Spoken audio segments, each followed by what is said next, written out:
জীবনে সবাই ফলাফল দেখে, কিন্তু খুব কম মানুষই সেই সংগ্রামটা দেখে।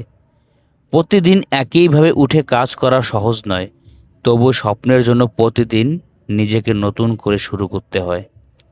আজ হয়তো কেউ বিশ্বাস করছে না, কিন্তু একদিন এই ছোট ছোট পদক্ষেপেই বড় গল্প হয়ে উঠবে।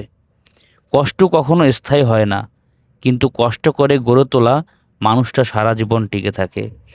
আমি অন্য কারোর সঙ্গে দৌড়াচ্ছি না, আমি শুধু গতকালের নিজের চেয়ে আজ একটু ভালো হওয়ার চেষ্টা করছি। এই 100 দিনের চ্যালেঞ্জের শুধু ভিডিও বানানোর জন্য নয়, এটা নিজেকে বদলে দেওয়া একটি প্রতিশ্রুতি। যতদিন বেঁচে আছে স্বপ্ন, ততদিন আমি থামব না। এটাই 31 দিনের যাত্রা এখনও চলছে। তোমরা যারা 100 দিন পর্যন্ত আমার সাথে থাকতে চাও, সবাই একটি করে কমেন্ট করে দাও। আবার দেখা হবে আগামীকাল। তত সময় সবাই সুস্থ থেকো, ভালো থেকো।